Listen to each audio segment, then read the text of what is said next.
Hi, welcome. Enjoy the content, subscribe, and turn on notifications. Scott believed that this would be one of the happiest moments of the year. The family trip to Florida had been planned months in advance.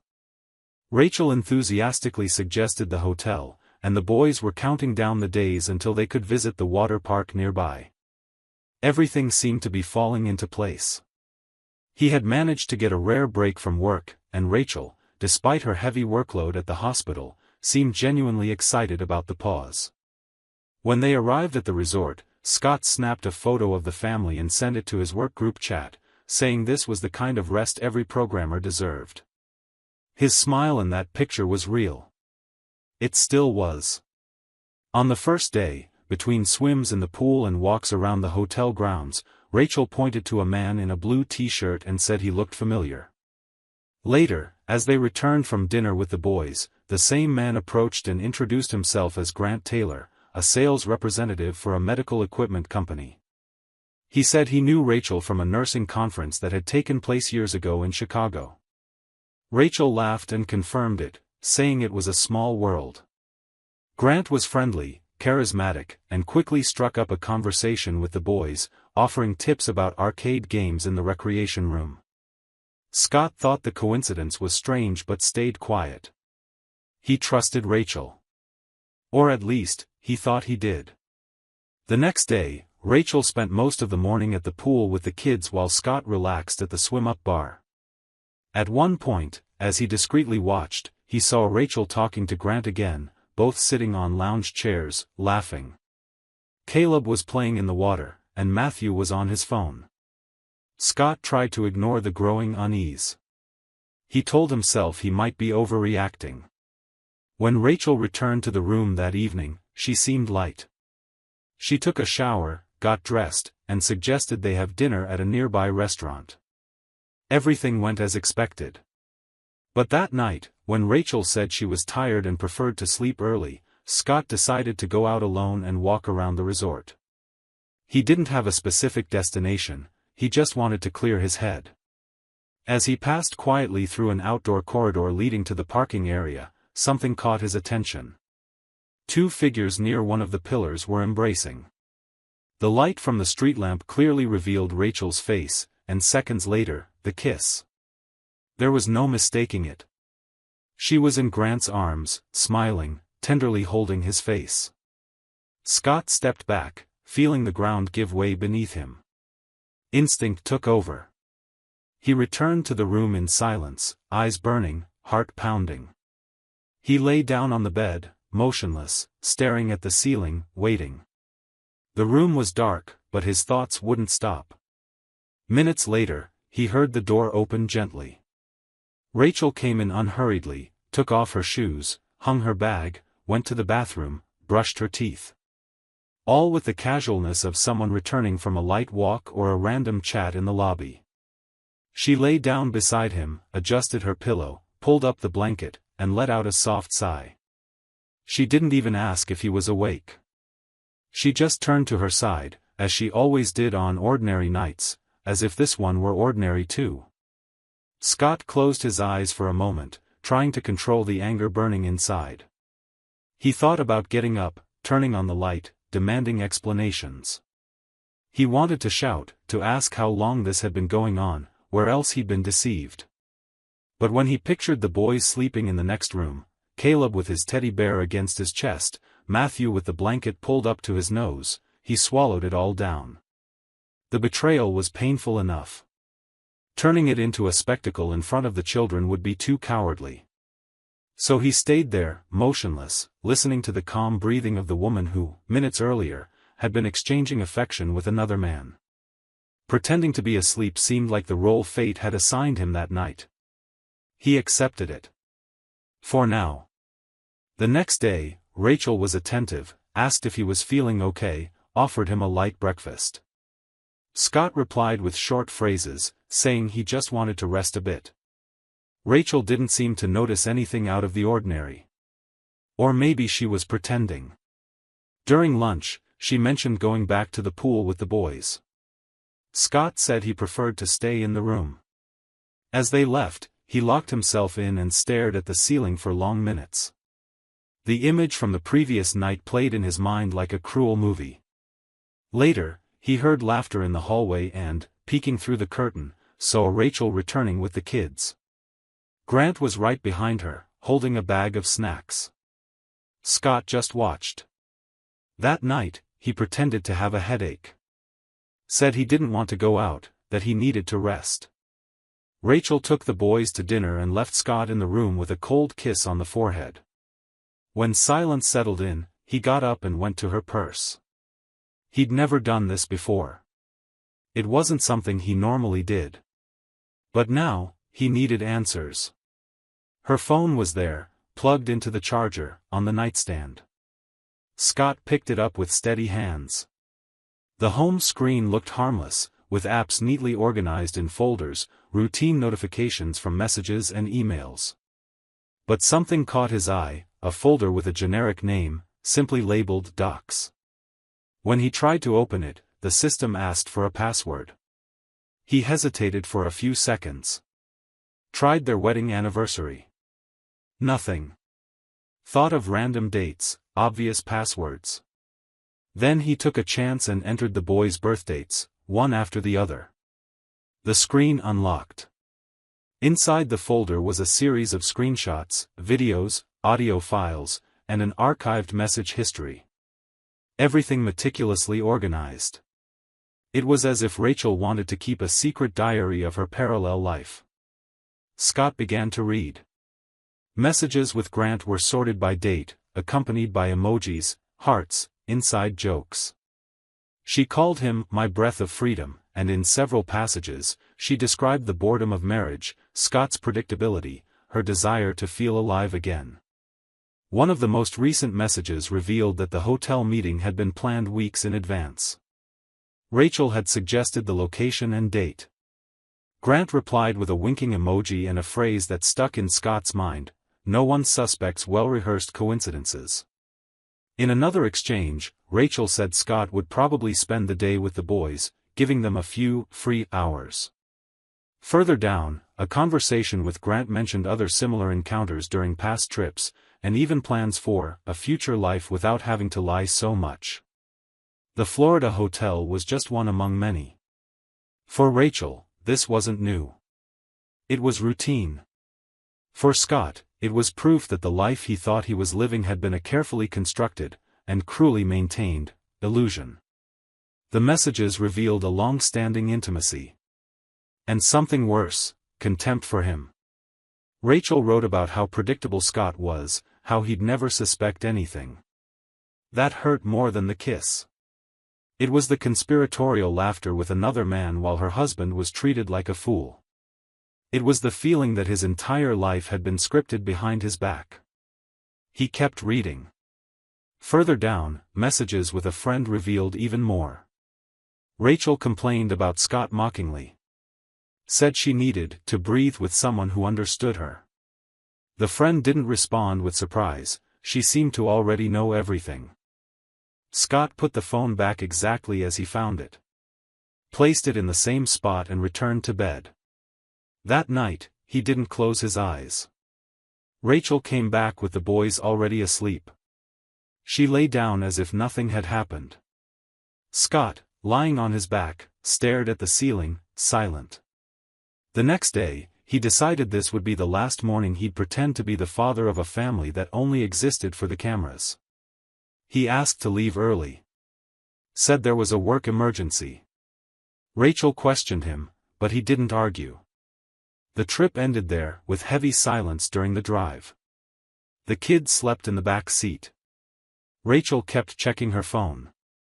Scott drove with both hands firmly on the wheel, eyes forward, a world collapsing inside him. The drive back to Cleveland was silent. The boys dozed in the back seat, unaware of the storm brewing in their father's mind. Rachel held her phone frequently, typed quick messages, smiled discreetly, as if she weren't sitting next to the man she'd shared the last 13 years of her life with. Scott, at the wheel, pretended the problem was an urgent work email, a deadline he needed to meet, any excuse to avoid questions. That trip did end with a kiss, yes, but not between a couple in love by the seaside. It was between two people who believed they were fooling someone invisible. But Scott had seen too much, read too much, understood everything. In the days that followed, he acted with surgical precision. He locked every emotion away in an imaginary box and began observing everything with new eyes. Rachel woke up, got dressed, prepared the boys' lunches, left for the hospital as she always did. She came home with stories from her shift, talked about patients, the pressure from her boss, her friends. Everything looked the same on the surface. But to him, every word carried a different meaning. Conversations echoed in his mind like well-rehearsed lies. He started reviewing the past, searching for clues, forgotten episodes, signs that hadn't raised suspicion before. That week, he waited until late at night. Rachel was already asleep, her phone beside the bed. He picked it up and returned to the locked folder. The password was still the same. He reread the messages with Grant and, in one of them, saw a comment about keeping memories in a safe place. Scott searched through the Google Drive files synced to the phone. There was a folder with old photos, past trips, and another labeled private. It was hidden and protected by a different password. He tried the hospital's name, then her maiden name. Nothing. Then he tried Caleb's birthdate. Access granted. Inside the folder, he found something he didn't even know existed: digitized copies of medical exams, notes from an ovulation app, screenshots of messages with another man, saved video calls, and a photo that took his breath away: Rachel hugging Brandon Keller, her ex-fiancé, with a caption she wrote, "It was always you." The date on the photo matched a weekend years ago when she'd said she was attending a nursing conference in Detroit, shortly after Caleb was born. Scott closed the phone for a moment, pressed his fingers against his eyes. Took a deep breath and reopened the image. The resemblance between Brandon and Caleb, previously unnoticed, now seemed glaring. The shape of the face, the tone of the eyes, the same crooked smile. A flood of memories came rushing back. The moment he first held Caleb, the doubts he'd had at the time about the conception date, the days Rachel avoided intimacy, saying she was stressed. It was as if everything now took on a new, cruel, undeniable shape. He kept going and found a series of messages with another name, Dr. Henry Morris. The doctor appeared as HM in her contacts. He was the same man Rachel had worked night shifts with for about 4 years at a clinic. In their messages, she sent affectionate voice notes, thanked him for nights when she felt like a woman again, and said Matthew looked like him. Once again, Scott mentally compared them. Skin tone, facial structure, hair type. Everything made too much sense to be coincidence. Scott revisited recent memories with new eyes. He remembered when Rachel had been distant for nearly a month, claiming burnout. The unexplained visits to the clinic. The deleted messages. How she'd dodge questions whenever he asked anything. He began piecing it all together bitterly, like someone discovering they'd lived a story written by someone else. A script in which he merely played the part of father, husband, provider, while other men occupied real spaces in her heart. There was also a curious note in a digital notepad where Rachel listed things to resolve before making any decisions. Among them, check legal consequences of a possible divorce, organize Scott's life insurance documents, and talk to Grant about child custody if everything comes to light. Scott paused. This wasn't just emotional betrayal. It was planning. Strategy. A woman sharing a bed with him while mapping out a future with someone else, placing each piece with coldness and caution. Even amid crushing pain, he kept control. He wrote down every detail he'd discovered in a notebook. Recorded dates, names, conversations, screenshots. Organized the files on a flash drive and hid it inside an old book on his office shelf. Made copies and saved them in an encrypted cloud. He knew he wasn't just facing a marital crisis. This was an identity reconstruction. What did it mean to be a father, a husband, a betrayed man, all of it needed to be re-evaluated in light of evidence, facts, memories now distorted. That same week, Rachel came home from work more cheerful than usual. She mentioned a possible promotion, suggested a trip for the end of the year, asked if he was okay. Scott pretended to be tired. Said he needed to sleep early. But it wasn't sleep he was looking for that night. It was silence. Time to understand what would come after the truth. The love he felt for the boys was genuine, but now there was a wall between them. Something invisible, yet immense. An abyss no hug or memory could fill the same way again. Scott lay there with his eyes open, listening to the calm breathing of the woman who had turned his home into a stage. The role of fool had been played long enough. Now, he would write his own script. And he'd start from zero. Scott woke up before everyone that Sunday. Sunlight filtered through the window of the boys' room, and the sound of a phone notification pulled him from a light daze. He'd been going through the motions for days, performing basic tasks with precision, like a soldier on a mission. He prepared lunches, replied to work emails, gave instructions in the team group chat, washed dishes. Rachel acted normally, smiled at the kids, left notes on the fridge, asked if he wanted to watch a movie at night. Everything seemed like a performance for the world, while inside, every gesture of hers rang too false to go unnoticed. That morning, he left the house with a simple excuse: he needed to review some code with a colleague before a system delivery. Rachel made a passing comment about him working too much and went back to the kitchen. Scott took the boys to his mother's house and asked them to spend the day with their grandmother. He didn't explain why, but said he needed to take care of some personal matters. His mother noticed his curt tone but respected it. With the boys safe and out of the way, he returned home with a clear objective. He called his lawyer, the same one who helped him when he bought the house. Said it was urgent, that he needed to talk as soon as possible. Scheduled a meeting for the next morning. When he got home, Rachel was stretched out on the couch, watching a show they always watched together. She commented on the episode, laughed at a scene, offered him popcorn. Scott just nodded. He went upstairs, entered the bedroom, and started gathering documents: birth certificates, contracts, bank statements, medical records, anything that could serve as legal groundwork. He also took the flash drive, made another copy of the files, and hid it inside a pair of socks in his travel bag. On Monday, he arrived at the lawyer's office at 8 in the morning. He presented the facts objectively. Showed the screenshots, videos, message files, and notes. The lawyer listened silently, brow furrowed. When Scott finished, he said it was the most solid case of infidelity and paternity concealment he'd seen in years. He asked if Scott wanted to contest the children's paternity. Scott hesitated. Said he was still processing everything. He only asked that the separation process begin immediately and that custody remain temporarily with Rachel until he could restructure his life. The lawyer advised caution. Said this would be emotionally devastating for everyone, especially the boys.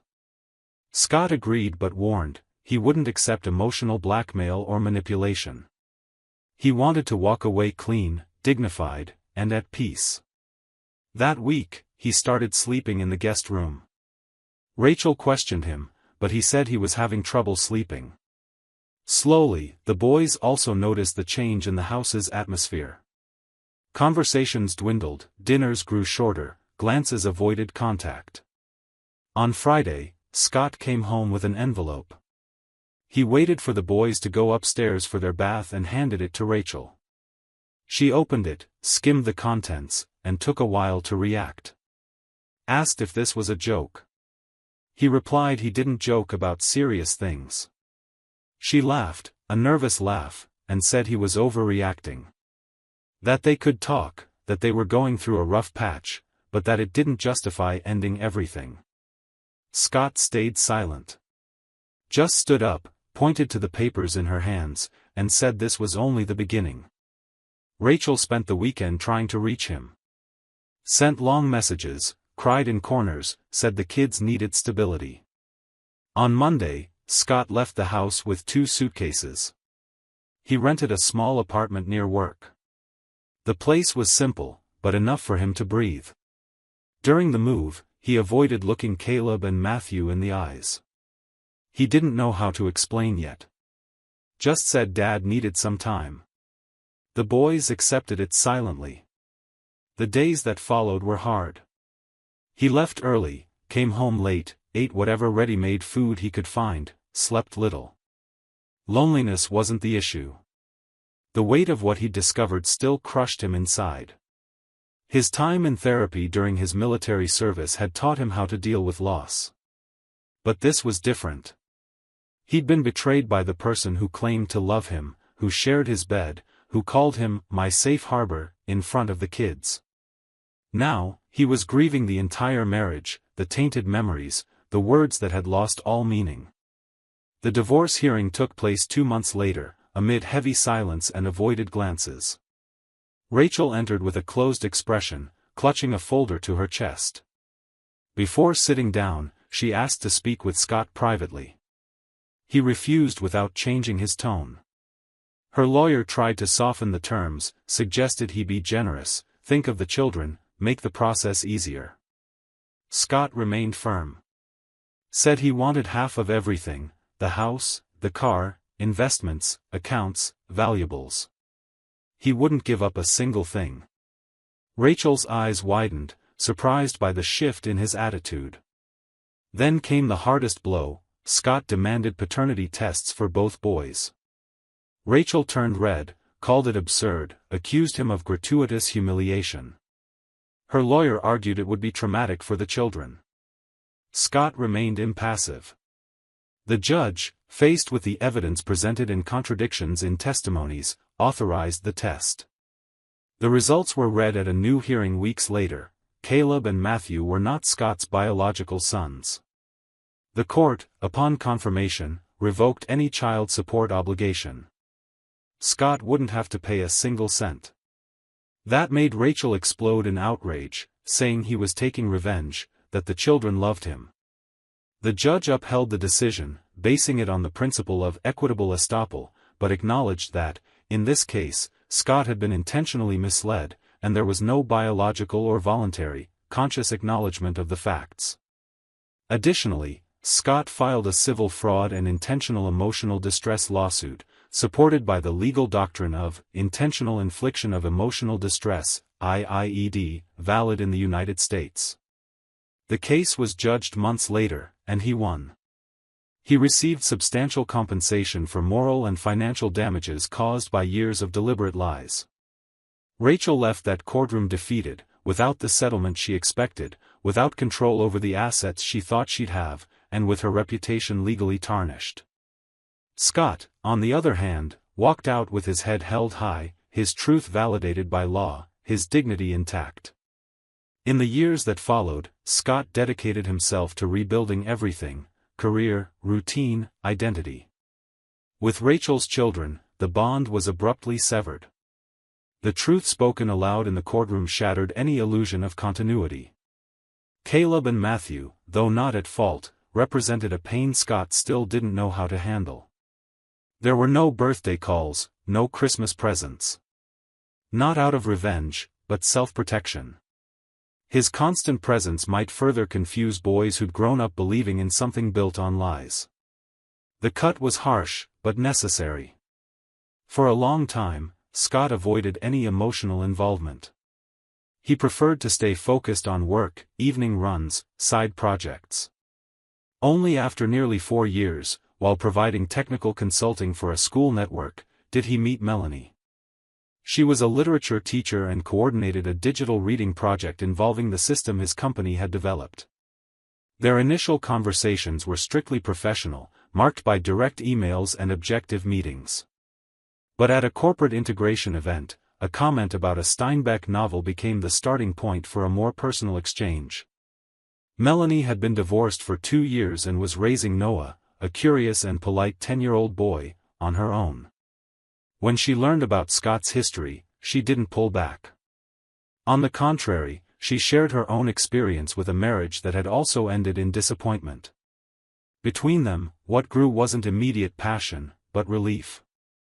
It was good to talk to someone who didn't ask invasive questions, who understood silences and respected boundaries. A bond that grew like a stubborn plant sprouting between rocks, slowly, but resiliently. Over time, Noah grew attached to Scott. They spent weekends together, played video games, talked about old movies, read comics. Scott began rediscovering what it meant to build something clean, free of secrets, without hidden layers. When Melanie showed up holding a pregnancy test, he took a while to react. Not out of fear, but because that little piece of paper represented something he thought was unattainable. She said she'd understand if he needed time. He responded with a hug and quiet tears. Grayson wasn't just a daughter. She was the chance to live everything that had been stolen from him. During the pregnancy, Scott made sure to be present for every step. He decided to assemble the nursery himself, chose the name together with Melanie, researched schools and health plans. Every detail mattered. When Grayson was born, he was the first to hold her. Her cry filled an old emptiness. For the first time, Scott was certain nothing needed to be proven, explained, or justified. That little girl was his. Completely his. In the months that followed, the sleepless nights with colic, the diapers, the baths, the feedings exhausted him and filled him at the same time. Grace slept on his chest as if that were the only place in the world where everything was right. And maybe it was. He looked at her with the certainty that his story hadn't ended in a courtroom. It had restarted there, in the silence of the night, with a small breath and a heartbeat resting against his own. After so much pain, he discovered that real love doesn't require effort to seem true. It just is.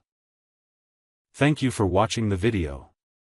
If you enjoyed it, don't forget to subscribe to the channel and turn on notifications so you won't miss any updates. See you next time.